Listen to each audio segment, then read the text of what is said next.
啊，就是这几年，就是我自己发觉，部落年轻人开始也很喜欢唱一些传统歌谣，我自己还蛮开心的。当然这些有趣的歌就在我们年轻人之间就这样不断的流传流传出去。然后那我自己也有做一些比较纪念性的这首歌是因为我看到了有一次就是都兰部落举行了将近30年没有举办的一个仪式，它是一个仪式，就是祈雨祭。30年前开始有气象电视台的时候，再加上宗教信仰的关系，再加上政治的压迫，原住民开始对很多祭典就是茫然说这些事情要不要继续举办。然后祈雨祭，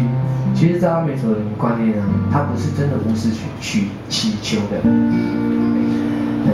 因为在我们的观念里面，神是很怜悯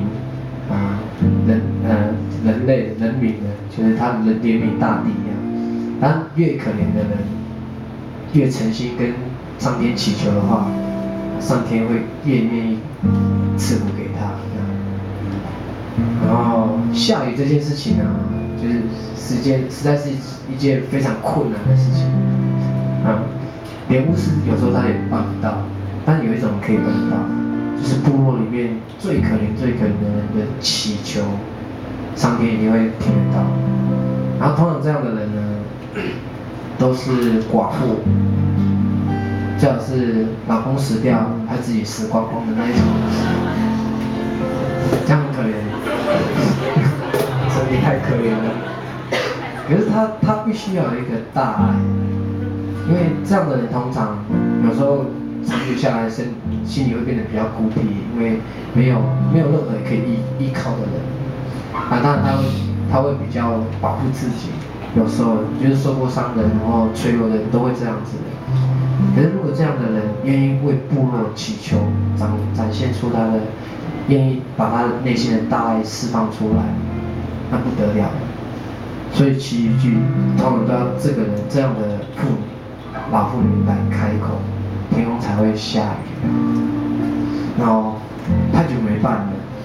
了，部落的老家就凭着自己的印象，就纷纷扰扰的讨论出来以前的办祈雨祭还没有教会，还没有气象主播的时候那样的情况，用记忆把它拼凑起来。我第一次看到了，也不知道是巧合还是怎么样，就刚好下雨了。在暑假的时候，就也是在丰年祭之前，大家也吓一跳，因为在场见证的人非常多。那我就回去在想这个事情，大概隔了1-2年之后，这首歌就从我脑海里面再一次的浮现，但是我自己创作，我用那当下的感觉去创作的，纪念那个有大爱的老妇人，祈雨的妇人，献给各位。